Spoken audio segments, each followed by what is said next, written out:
सुभाषित रत्न सुंदर वचन रूपी रत्न है। यहाँ क्या है पहले आप देखेंगे, पहला श्लोक है भाषा सुमुख्या मधुरा दिव्या गिरवाण भारती।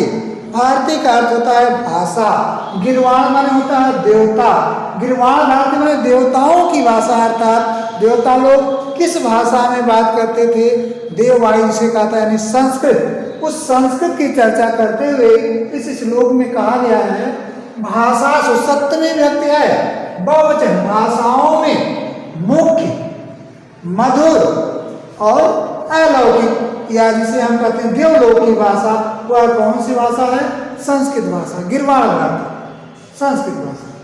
भाषाओं में समस्त भाषाओं में सबसे मुख्य, सबसे मधुर और अलौकिक भाषा संस्कृत भाषा है। तस्याय मधुरम काव्यम, और उसका काव्य जो है वह बहुत ही क्या है? मधुर है। किसका काव्य? संस्कृत भाषा का जो काव्य है वह बहुत ही क्या है? मधुर है।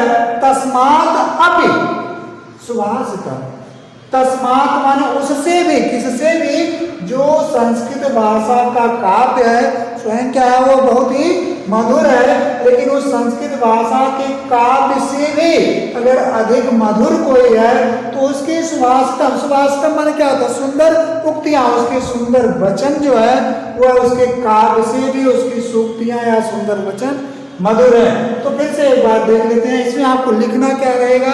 संदर्भ लिखना रहेगा। संदर्भ में आपको ये लिखना रहेगा प्रस्तुत श्लोक हमारी पाठ्यपुस्तक संस्कृत दिग्दर्शिका के सुभाषित रत्नानि नामक पाठ से अवतरित है या लिया गया है।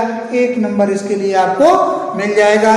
तो इसमें आप देख चुके हैं कि भाषाओं में सबसे मुख्य, मधुर, अलौकिक संस्कृत भाषा या गिरवाण भारती है। तस्याय मधुरम काव्य, उसका काव्य मधुर है। तस्मात्, उसके काव्य से भी अधिक मधुर सुभाषितम, उसकी सुंदर उक्तियां या जिसे सूक्त कहते हैं, उसकी संस्कृत भाषा की सूक्तियां इसके काव्य से भी अधिक क्या है? मधुर है। इस तरह से आपका पहला श्लोक समाप्त होता है। दूसरे में आप देखेंगे एक विद्यार्थी कि जीवन के बारे में चर्चा की गई। अगर सच्चा विद्यार्थी है तो उसकी क्या स्थिति होनी चाहिए, उसके बारे में वर्णन किया गया। सुखार्थिने कुतो विद्या, कुतो विद्यार्थिने सुखम।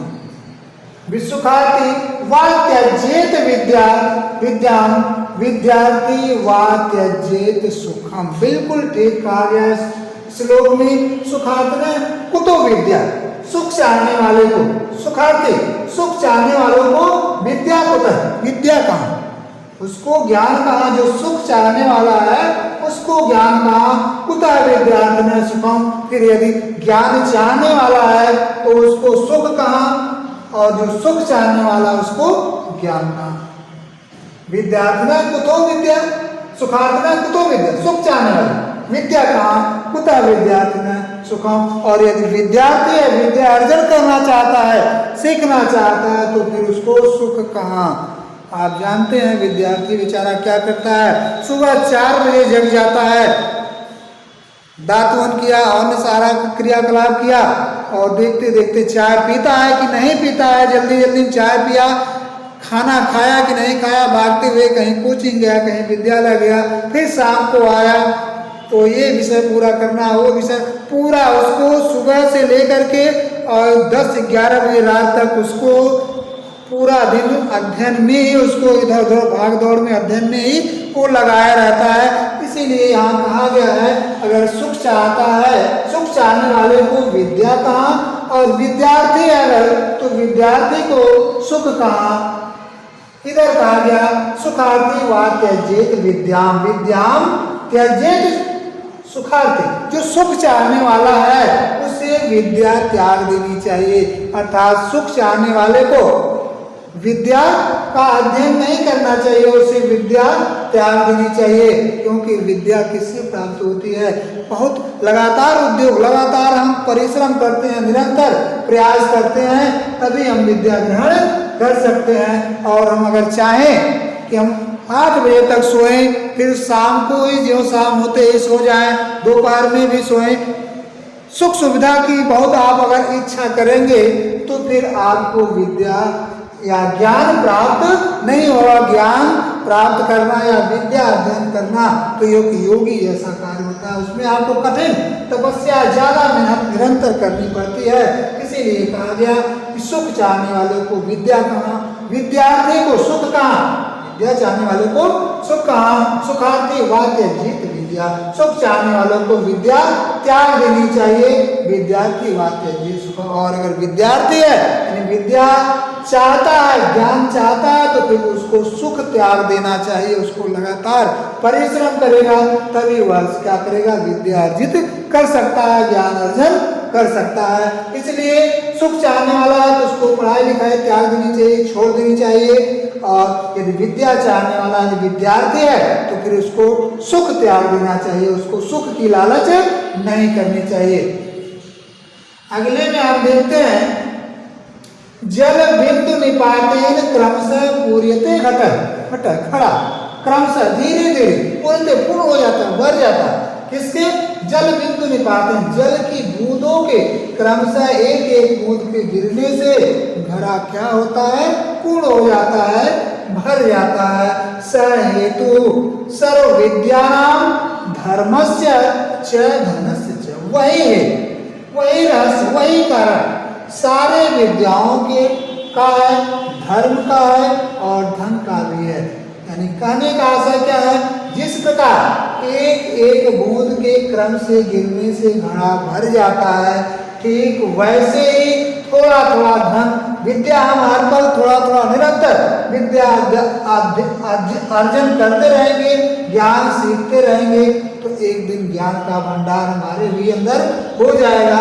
एक एक पैसा हम अगर एकत्रित करते रहेंगे तो एक दिन हमारे पास ढेर सारा पैसा या धन हो जाएगा। और थोड़ा थोड़ा अगर हम धर्म के कार्य करते रहेंगे तो हमारे लिए भी यानी हम भी एक दिन धर्म संग्रह कर लेंगे। अर्थात कहने का आशय क्या है कि जिस प्रकार जल की एक एक बूंद गिरने से धीरे धीरे घड़ा पूर्ण हो जाता है, भर जाता है, ठीक वैसे ही थोड़ा थोड़ा ज्ञान अर्जन करने से ज्ञान हमारे अंदर हो जाता है पूर्ण रूप से, थोड़ा थोड़ा धर्म का कार्य करने से धर्म हमारे अंदर हो जाता है, थोड़ा थोड़ा धन अर्जित करने से धीरे धीरे लगातार हम धनी हो जाते हैं। अगले में क्या कहा गया है, अगले श्लोक में कहा गया है कि जो अच्छे व्यक्ति होते हैं वो अपना समय कैसे व्यतीत करते हैं और जो बुरे व्यक्ति होते हैं वो अपना समय कैसे व्यतीत करते हैं, उनकी दिनचर्या क्या होती है, इसका वर्णन इसमें करते हुए कहा गया है। काव्य शास्त्र विनोदेन काल गच्छत धीमताम, धीमताम का अर्थ होता है बुद्धिमानों का, जो सज्जन व्यक्ति होते हैं, बुद्धिमान व्यक्ति होते हैं, काल गच्छत, उनका समय जाता है, व्यतीत होता है। कैसे वो अपने समय को व्यतीत करते हैं, कौन लोग, धीमताम बुद्धिमान लोग, ज्ञानी लोग जो है वह अपना समय कैसे व्यतीत करते हैं, काव्य शास्त्र विनोदेन, कोई काव्य पाठ पढ़ेंगे, कोई कहानी बढ़िया पढ़ेंगे, इन सारे चीजों से जो आनंद मिलेगा, कविता को पढ़ने से, पेपर आज जो भी पढ़ने से उस जो आनंद मिलेगा उस आनंद में अपना वह समय व्यतीत करते हैं, उससे अपना मनोरंजन वो करते हैं और मनोरंजन करते हुए अपना समय व्यतीत करते हैं। किससे? काव्य शास्त्रों के अध्ययन से जो उन्हें आनंद मिलता है उसमें वह अपना समय व्यतीत करते हैं अगर उनका खाली समय है तो। लेकिन मूर्खों का समय कैसे व्यतीत होता है, उनका काल कैसे व्यतीत होता है, समय कैसे व्यतीत होता है, इसके लिए कहा गया व्यसनेच्छ मूर्खाणाम निद्रया कलेन, यानी जो मूर्ख व्यक्ति होते हैं उनका समय या तो बुरी आदतों में, व्यसन बुरी आदतों में या व्यसन में बीतता है, अथवा सोने में वो अपना समय व्यतीत करते हैं, अथवा एक दूसरे से कलह कराने या लड़ाई झगड़ा करने में अपना समय व्यतीत करते हैं, गंवाते हैं। जबकि अच्छे लोग जो होते हैं, बुद्धिमान लोग होते हैं, वह काव्य और शास्त्रों के अध्ययन से जो आनंद प्राप्त होता है उसमें अपना समय क्या करते हैं, व्यतीत करते हैं।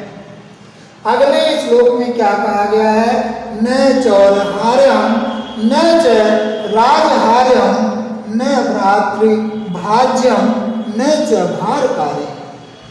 व्यये वर्धत एवं नित्यम विद्या धनम सर्वधनम प्रधानम। बिल्कुल ठीक कहा गया है। इस दुनिया में सारे धनों से अगर श्रेष्ठ कोई धन है, सबसे अच्छा कोई धन है, तो वह धन क्या है? विद्या रूपी धन सारे धनों से श्रेष्ठ है। क्यों सारे धनों से श्रेष्ठ है? इसकी विशेषता बताते हुए कहा गया है न चौरहार्यम न राजहार्यम। इस विद्या रूपी जो धन होता है लोगों के पास, इस विद्या रूपी धन को चोर न हार्यम, चोर चुरा नहीं सकता है। आप कितना हो ज्ञान आपने अर्जित कर लिया है, ढेर सारा ज्ञान अर्जित कर लिया है, लेकिन कोई चोर अगर उसको चुराना चाहे तो क्या चुरा लेगा? कभी नहीं चुरा सकता है। तो इसीलिए कहा गया है न चौरहार्यम न राजहार्यम। आपके अंदर बहुत सारा ज्ञान आपने अर्जित कर लिया है, उसको किसी राजा द्वारा छीना नहीं जा सकता, कोई राजा उसे छीनवा नहीं सकता है। इसलिए विद्या धन क्या है? सारे धनों से श्रेष्ठ है। क्यों? इसको कोई चोर चुरा नहीं सकता, कोई राजा इसको हरण नहीं करवा सकता, छीनवा नहीं सकता। न भ्रातृभाज्य, इतना ही नहीं, आप 2 भाई 4 भाई हैं, जितना भी धन हम एकत्रित करेंगे कमाएंगे, अगर हम मिल करके रह रहे हैं तो जो भी धन एकत्रित हुआ है, जिस दिन हमारा और उनका अलगाव होगा, बंटवारा होगा धन का, उस दिन वो हमारे कमाई से और उसकी कमाई सबकी क्या होगी? थोड़ी थोड़ी यानी बराबर बराबर हिस्से में बांट दी जाएगी। लेकिन अगर जो भाई लेकिन जो आप विद्या ग्रहण कर लिए हैं, जो ज्ञान अर्जन कर लिए हैं, वह विद्या रूपी धन आपका भाई आपसे बांट नहीं सकता है। इसीलिए यह धन सबसे श्रेष्ठ धन है। इतना नहीं, आगे कहा गया न च भारकारी। इस धन का, विद्या रूपी धन की और बड़ी विशेषता क्या है कि कितना हो आप इसको अर्जित कर लिए, कितना हो ज्ञान अर्जन आप कर लीजिए, लेकिन वह भार उसका नहीं कुछ होता है, उसका वजन कुछ नहीं होता है। आप किसी भी प्रकार का धन, सोना चांदी रुपया पैसा जो भी एकत्रित कर लेंगे, ज़्यादा आपके पास हो जाएगा तो उसका कुछ न कुछ वजन होगा, कुछ न कुछ भार होगा।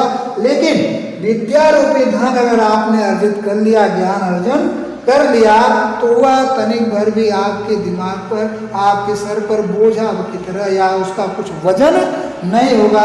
इसलिए यह विद्या रूपी धन सबसे क्या है? श्रेष्ठ है। आगे कह रहा है व्यय वर्धत एवं नित्यम। यह विद्या रूपी धन जितना ही आप किसी को बांटते चलेंगे, कितना ही किसी को आप सिखाते जाएंगे, उतना ही आपका यह विद्या रूपी धन आपके अंदर क्या होगा? बढ़ता ही जाएगा। दिन प्रतिदिन नित्य में नित्य बढ़ता ही रहता है। इसलिए ये धन क्या है? विद्या धन सारे धनों से प्रधान है। आप कितना हो खजाने में रुपया रख लीजिए, 2 रुपया 4 रुपया, उसको निकालते रहिए, एक दिन जरूर ऐसा आएगा कि वो खजाना क्या होगा? खाली हो जाएगा। लेकिन अगर आपने विद्या रूपी धन को, खजाने को अर्जित कर लिया है, ज्ञान अर्जन कर लिया है, तो इस ज्ञान को जितना भी आप बांटेंगे, उतना ही आपका ज्ञान क्या होगा? बढ़ता जाएगा। इसलिए यह धन क्या है? सारे धनों से प्रधान है, श्रेष्ठ है। कौन सा धन? विद्या धन। इसमें विद्या रूपी धन की विशेषता बताई गई है कि सारे धनों से क्या होता है? श्रेष्ठ होता है। सबसे अच्छा धन विद्या रूपी धन माना गया है।